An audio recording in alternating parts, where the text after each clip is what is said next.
How, for lack of a better term, sort of broken was it when you sort of got back in?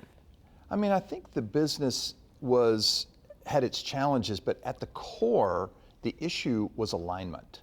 And so part of the power that private equity can bring is that alignment. And so in this case, we had a situation where the founder wasn't aligned with the board and the management team, and so you'd seen some turnover of the senior management. You also didn't have the company in sync with the ability to make investments. They were following Wall Street and thinking about what they needed to do that quarter. And so I feel like what we saw as this fundamental opportunity was to help regain that alignment and put the platform in place so that the company could establish a really strategic proposition, not just the here and now, but part of the real opportunity is to help them get out of the penny a share game, and make some of these investments that had been deferred. Right. I want to get to the moment where, Calvin, you come into the company, but sort of leading up to that, you do have a series of CEOs. So leadership becomes something at the top level that you also have to deal with in terms of the various issues you have to address. Well, firstly, we had a situation where the board really was interested, loves this company, and wanted to see it succeed.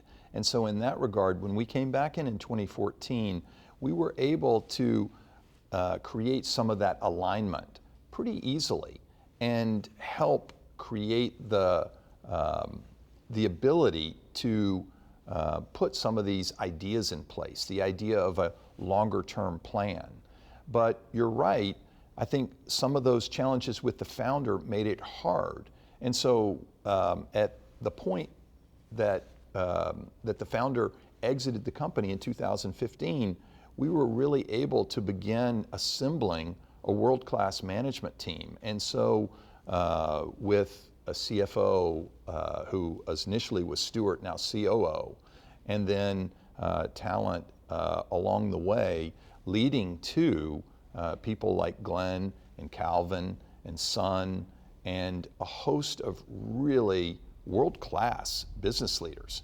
And the exciting part is that this business had that potential. It just needed the opportunity.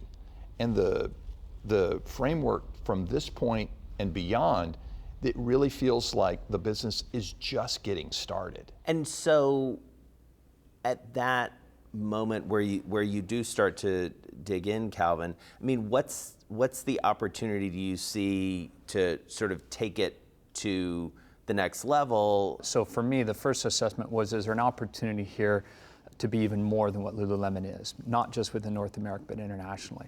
And I think the clear, resounding answer is absolutely. I mean, the vision we have today is to ignite a community of people to live the sweat life.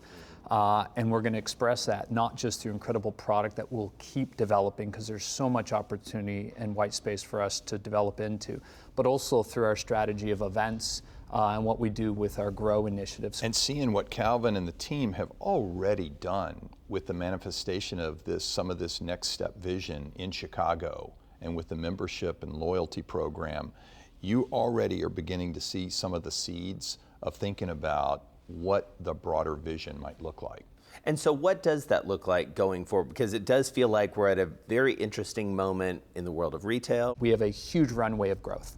Not only is our women's business continuing to grow at double digit with a lot of growth opportunity being entering into new categories, or we mentioned to and from OTC that doesn't even really in our women's category exist, and into our omni guest experience with our digital platform. And as good as we are, there's a ton of opportunity to do even more. This is an emotional brand, and our online continues to be more transactional. And then finally, expanding into markets. We still have a lot of opportunity in North America, not to mention what's happening internationally and in Europe as well as in China. We feel we're early innings in everything we're trying to create through, we're going to double our men's business, proven that this brand resonates as much with women as men, which is super exciting. For our category, it's a dual gender category. Absolutely. So there's no reason why we shouldn't be able to do that.